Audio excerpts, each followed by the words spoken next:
Vintage is the new modern in the NBA. Per some league sources, we might just be seeing the 76ers classic black jerseys on the way back, and we also may see the Cavaliers bring back the LeBron era navy blues as a throwback jersey.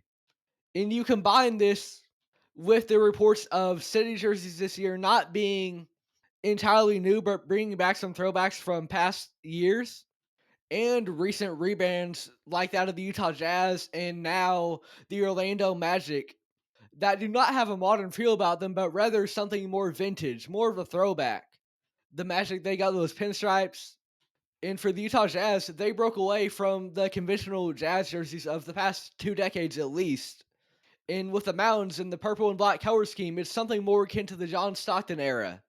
We have reached a point in jersey design where sometimes the best ones are the ones from the past, and that is how vintage has become the new modern in the NBA. Let's break down some factors here.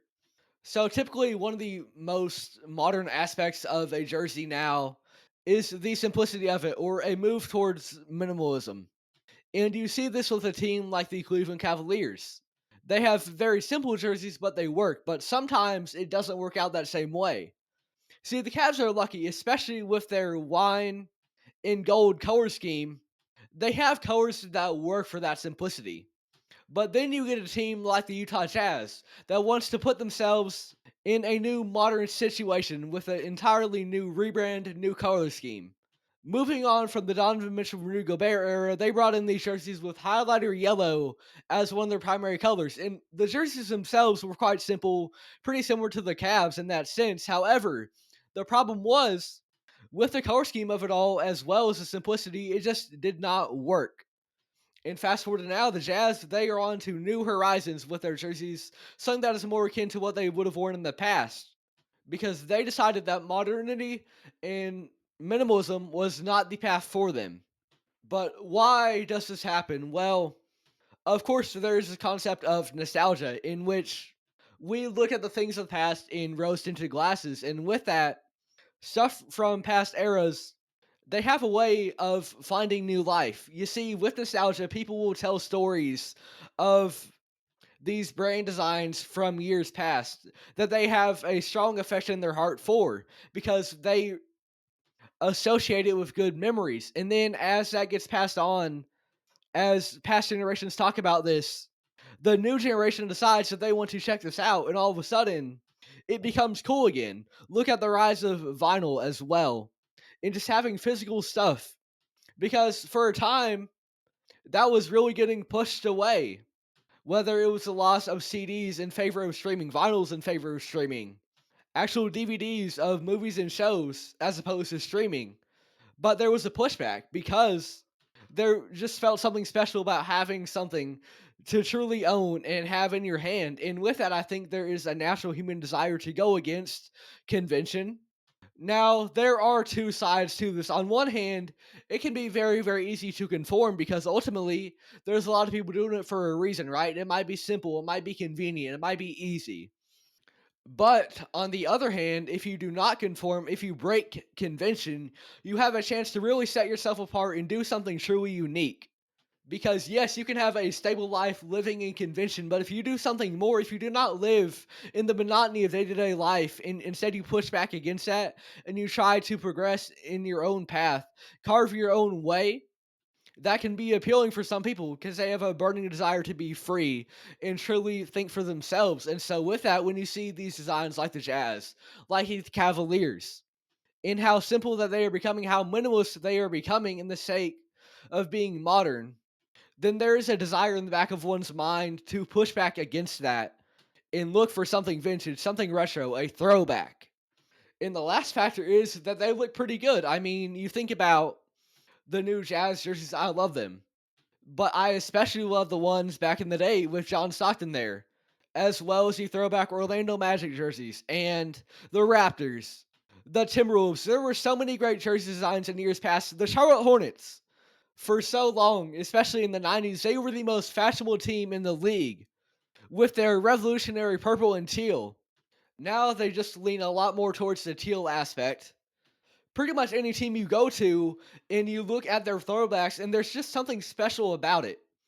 And all these factors combined, the nostalgia, the desire to think for oneself, and the simple fact of something about them just looked pretty good in the eyes of many people. These factors combine to create a callback for these designs to come back, and that is how we get the rise of vintage and how that has become the new modern in the NBA. Especially, you think of not just jerseys, but how about the Seattle Supersonics? That is a franchise that has been gone since '08 now. And because they've been gone, there's just something so alluring about the Sonics. And their color scheme was something that we really haven't seen before or since. And so that is something you also kind of want to see come back. And you see guys repping Sonics jerseys all the time.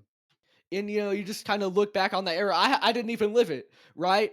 But there's just something that seems so special about it. I think, especially, we get caught up in all this HD quality, right? You can get these pictures that look really, really good, but then you get one from 20 years ago and there might be a little bit of grain to it. And it just feels like there's character in that. That's the key. It feels like there's character in these jerseys from past eras. It feels like there's character in these photos from past eras because everything was not focused on the pursuit of perfection or what might age well in 20 years, but instead just being in the moment. And so we had some really cool designs back in the day, and now we're seeing a pushback for that desire to live in the moment. You see there were some trending videos going around of old videos from high school before everyone had a cell phone. It was just, someone with a camera and kids were waving, right? There wasn't this self consciousness about it. And so, at least in some portions of our online landscape, there are people voicing their outcry for something similar now. And all that combines, these designs, they are reminiscent of a past era. People associate them with good times. And that is the biggest reason why they are coming back. We kind of reached a tipping point in terms of minimalism in what is modern now, and instead, the tides have turned, and we're going back towards something more vintage, more retro, more throwback, because that is becoming the new modern, it seems, in the NBA with these recent jersey designs. And you also see it within the NBA Finals presentation, because you want to talk about living in the moment. Think about the NBA Finals, what the presentation used to be.